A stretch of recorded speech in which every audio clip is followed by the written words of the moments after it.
안녕하세요. 대구에서 24시 동물병원을 운영하는 대표원장 이세원입니다.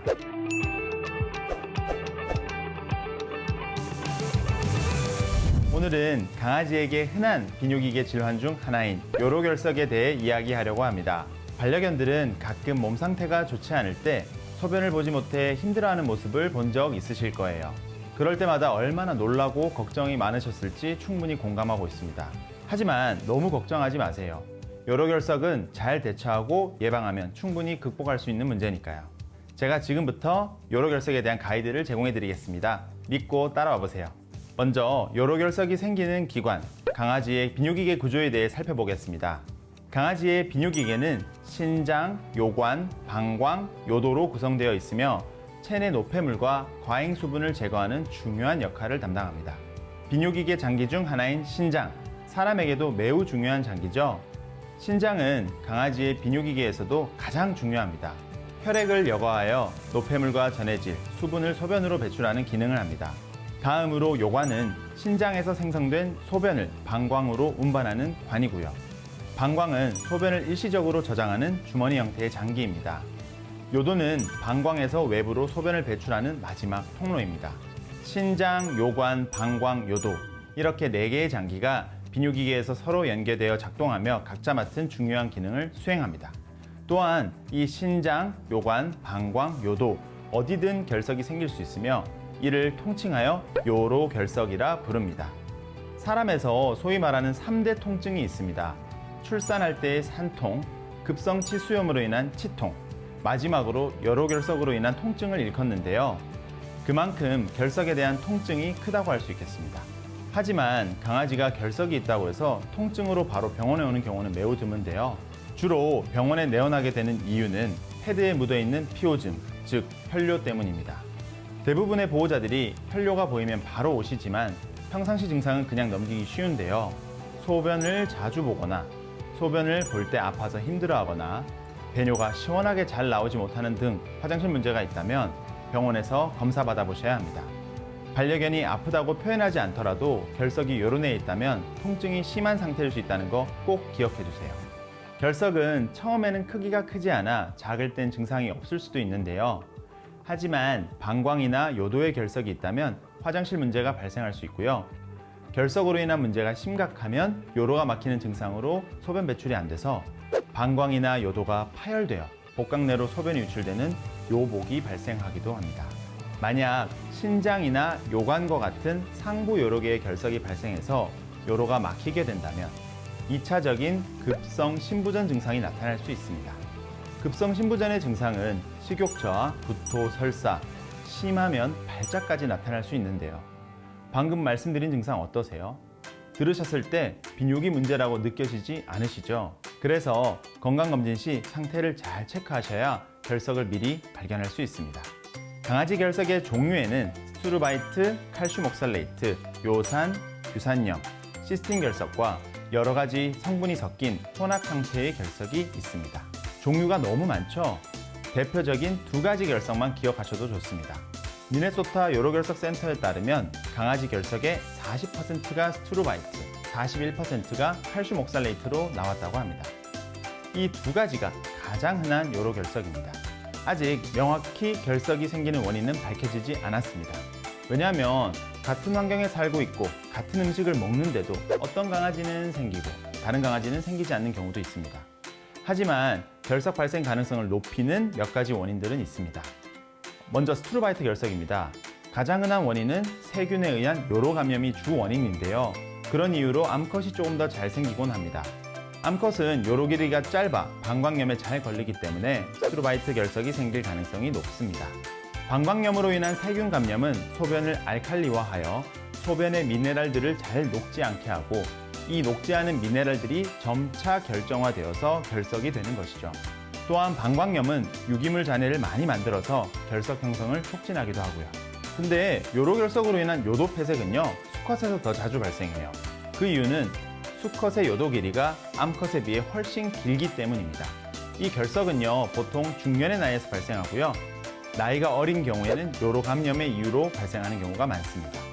품종은요, 미니어처 슈나우저, 비숑 프리제, 코카스파니엘, 시츄, 미니어처 푸들, 라사 합소에서 자주 발생하니 해당 견종을 키우시는 보호자분들께서는 미리 알아두시면 좋습니다. 다음으로 칼슘 옥살레이트입니다. 칼슘 옥살레이트 결석은 이름에서 알 수 있듯이 식후 고칼슘 혈증 및 고칼슘 요증이 있는 경우 가장 흔하게 발생합니다. 식사를 잘 조절해야 하는데요. 유제품과 같은 고칼슘 음식이나 고옥살레이트 음식인 각종 야채들, 고단백 식품인 고기류 등이 문제가 될 수 있습니다. 칼슘 옥살레이트 결석은 나이가 많은 수컷에서 잘 생기고요. 비만도 위험 요인 중 하나입니다. 슈나우저, 시추, 포메라니안, 요코셔 테리어, 말티즈, 비숑 프리제, 푸들에서 잘 생기고요. 앞서 언급드린 두 개 결석보다는 드문 결석이지만 종종 보이는 요산 결석은요, 달마시안에서 가장 흔하게 발생합니다. 달마시안은 특정 유전자 변이가 있어 요산을 대사 가능한 형태로 배출하지 못하기 때문입니다. 규산염 결석은요, 중년의 수컷 독일 셰퍼드와 잉글리시 십독에서 더 흔하게 발생합니다. 시스틴 결석은 중년의 수컷 닥순트에서 가장 자주 발생하고요. 바셋하운드, 잉글리시 불독, 뉴펀들랜드, 치와와, 미니어처 핀셔, 웰시코기에서도 발생 위험성이 높습니다. 그럼 동물병원에서 결석을 진단할 때는 어떤 방법을 사용할까요? 가장 먼저 보호자와의 문진을 통해 여러 계통의 문제라고 판단이 되면 엑스레이, 초음파, 소변검사 등을 진행하게 됩니다. 결석의 초기 결정화 단계에서는 소변검사를 통해서 확인할 수 있습니다. 소변의 침전물을 검사해보면 현미경을 통해 결정이 관찰되죠. 조금 더 결정이 커지기 시작하면 초음파에서 관찰되기도 합니다. 그리고 우리가 정말 아는 이 돌의 형태가 된다면요, 엑스레이에서도 보일 정도로 크기가 커집니다. 그렇다면 결석은 수술로만 제거할 수 있을까요? 아닙니다. 조기에 확인한다면 수술 없이 제거할 수도 있습니다. 결석이 되기 전 단계를 크리스탈 또는 결정화 단계라고 부르는데요. 이때 확인이 되면 조기에 개입하여 수술 없이 치료할 수 있어요. 문제는 이 단계에서는 증상이 없는 경우가 많아서 알아차리지 못하는 경우가 많습니다. 보통은 수술 후 재발 방지 차원에서 검진 중에 확인하곤 합니다. 결석이 되더라도요, 크기가 작다면 비수술적인 방법을 시도해 볼 수 있는데요. 바로 역수압 추진법입니다. 이 시술은 마취하에 소변줄을 삽입하고 방광 내를 식염수로 채워주게 되는데요. 그 이후 방광 아래쪽으로 돌이 모일 수 있도록 아이를 수직으로 세워준 후 방광을 흔들어 줍니다. 그리고 소변줄을 제거한 후 방광을 압박해 소변이 나오게 하는 방법입니다. 만약 이미 결석 크기가 커지고 개수가 많고 폐색 위험성이 크다면 반드시 수술을 해야 합니다. 수술은 전통적인 방법으로 개복 후 방광에 있는 돌을 꺼내는 방법이 있고요. 요즘은 방광 내시경이나 레이저 쇠석술을 통한 절개 없이 수술하는 경우도 있습니다. 환자에 따라 수술 방법은 달라지기 때문에 정확한 상담을 받아보셔야 합니다. 저희 병원에서도 결석 수술을 정말 많이 하지만 다양한 요로 결석으로 힘들어했던 한 환자가 기억에 남는데요. 이 강아지는 2022년 저희 병원에 처음 왔고 이때 결석으로 수술을 받았습니다. 수술 이후에 보호자분께서 관리를 잘 해주셨지만 1년 9개월 만에 다량의 결석이 재발해서 재수술을 하게 됩니다. 그런데 초기에 확인되었던 신장 결석이 또 요관으로 내려오면서 요관이 막히게 되고 신장에 물이 차는 수신증 상태로 다시 내원하게 됩니다. 이때는 보호자분도 이미 여러 차례 수술로 지치셔서 한쪽 신장과 요관을 적출하는 수술을 원하셨거든요. 하지만 제가 설득해서 요관 절개를 통한 수술로 신장과 요관을 모두 보존할 수 있었고 현재까지 건강하게 잘 지내고 있습니다. 이처럼 결석은 수술하더라도 재발이 작기 때문에 예방과 관리가 매우 중요합니다. 결석을 예방하려면 가장 중요한 것은 음수량을 늘려주시는 것입니다. 물 섭취량이 부족하면 샛노란 오줌을 보게 돼요. 요비중이 높아진 것을 의미하는데요.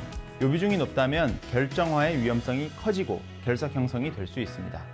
적절한 음수량은 체중당 50ml 정도예요.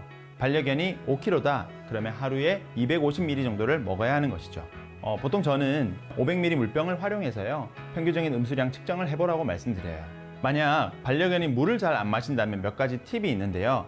가장 좋은 방법은 건사료를 습식사료로 바꿔주는 것입니다.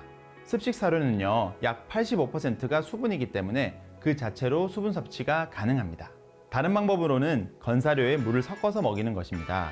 처음에는 사료 한 컵에 동일한 한 컵의 물을 섞어주면 되는데요. 3, 4주에 걸쳐 물의 양을 서서히 늘려보세요. 이상적인 것은 한 컵 건사료에 3, 4컵의 물을 섞는 것입니다. 이때 물 외에 육향이 날 수 있도록 고기 육수를 조금 섞어줘도 좋고요. 반려견이 좋아하는 쪽으로 다양하게 시도해보시면 좋습니다. 두 번째로는 적절한 식이요법입니다. 수술한 환자의 경우 소변의 산성도 조절을 위해 처방사료를 급여하고 비타민과 칼슘, 옥살산 함량이 높은 과일, 채소 등을 제한해야 합니다. 안타깝게도 결석이 잘 발생하는 환자의 경우에는 먹일 수 있는 간식이 매우 제한됩니다. 또 비만한 경우엔 결석이 더 잘 생길 수 있으니 적절한 체중 관리는 매우 중요합니다. 세 번째는 주기적인 방광 체크입니다. 결석 형성 이력이 있거나 방광염 치료 이력이 있다면 정기적으로 방광 및 소변을 체크해야 합니다. 안타깝지만 앞서 말씀드린 것처럼 관리를 잘 하더라도 결석 재발은 매우 잦은 편입니다. 따라서 결석이 되기 전 단계에서 적극적으로 개입해 예방해야 합니다. 증상이 없더라도요, 정기적으로 요비중과 요침 전물을 검사해야 하는데요. 집에서 받아온 소변으로 검사하는 것이 이상적입니다. 정기적인 검진을 통해 미리미리 예방해주세요. 지금까지 요로결석에 대해 전반적으로 알아봤는데요. 반려견이 소변을 잘 보지 못하거나 평소와 다른 행동을 할 때는 보호자분들이 빠르게 대처하는 것이 가장 중요합니다. 요로결석은 미리 예방하고 관리하면 피할 수 있는 문제니까요. 우리 반려견들이 건강하게 지낼 수 있도록 오늘 말씀드린 내용을 꼭 기억해 주세요. 다음 시간에도 유익한 주제로 찾아올 예정이니 놓치지 말고 함께 해주시면 좋겠습니다. 수의사 이세원이었습니다. 감사합니다.